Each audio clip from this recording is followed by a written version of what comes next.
Hi everyone, here with Kevin Hsu from Pokéworks, and I have to ask the first question that I imagine you get 100 times a day. Is it based on Pokemon? I'm afraid not, yeah. That was the biggest challenge with our name, is trying to find something that is non-Pokemon related. Unfortunately, Pokéworks is still somewhat Pokemon related whenever you search for it. But I think with all the attention that we've been getting, we've been able to clear all the Google searches. So tell us a little bit about the concept and how you came up with the idea. Absolutely. It's a Hawaii-inspired concept, and it's also inspired whenever we did a Hawaii trip as well. So four of the founding members, both been in the restaurant business for a long time, traveled out to Hawaii to develop another concept. For us, we just was working there for a whole month, wanted a food that was very healthy, sustainable, so we had poke almost every single day in all sorts of shapes and forms and everything. But one of the things is that when we came back to the US, we didn't see much of poke aside from like appetizers or any sort of side dishes. So we wanted to really see how poke can be delivered in more of a mainstream way. So seeing how trends are going to be more customized, more healthy eating, so we want to deliver in a more fast casual way. We develop a sort of a formula for being sort of layered in for how customers will see building up the base, which is like rice, a concept of being able to be in a bowl, a burrito, a sushi burrito, or salad, and then have the poke mixed in together on top. So we have different proteins that are both raw fish and cooked items as well. They can mix together with different vegetables, fruits, and as well as our different signature sauces.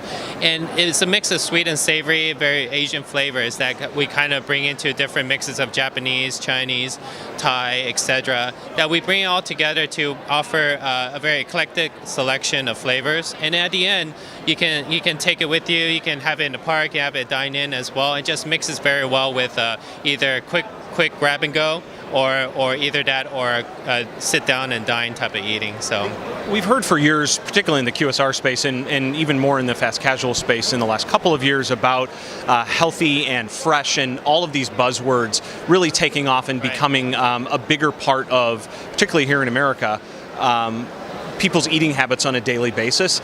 The beauty, I think, of what you guys have built is you're going back to a nostalgic feeling that's been around for centuries in Hawaiian food. You're really not having to reinvent something that's been a successful concept for a very long time, right? Yeah, it's not only just Hawaiian poke in general, but also something that's very conventional to people is sushi.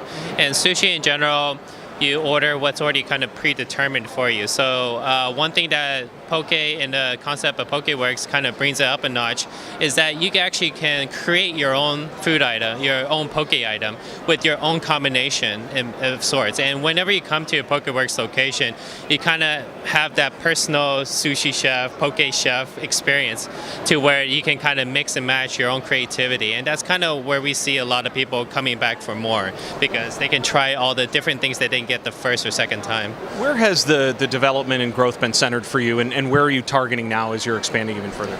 So when we started in 2015, we did the R&D of the concept, as well as set up a lot of our back-end structure in Irvine, California.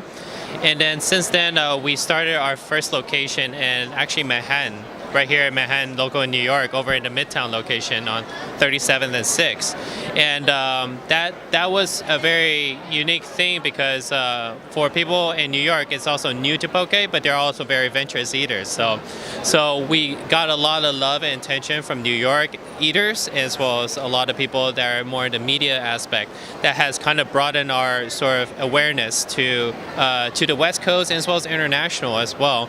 So for us, we've been focusing on very key target cities such as San Francisco Bay Area, Seattle, Los Angeles, of course, and upcoming locations in Chicago, Vancouver. And then from a franchisee standpoint, we're starting to see a lot of interest in other areas that we're not covering. Like, for instance, Boston and Virginia are our first franchisees that's been operating already. But we were getting more interest in like Florida, Texas, along the Midwest and the East Coast as well. So, in your mind, is this an urban concept, or can this play in areas outside of sort of the typical city environment where there are those maybe more adventurous eaters like you talked about? Yeah, absolutely. So traditionally we started out with more lunch-centric office areas, CBD areas, but for us, we definitely have branched out to franchisees as well as our own stores, being more nights and weekends and doing very strong numbers there as well. That's great to hear, and we wish you the best of luck as you expand, and can't wait to eat at one down the street from me very soon. Thank you very Thanks, much. Kevin. Appreciate Yeah. it.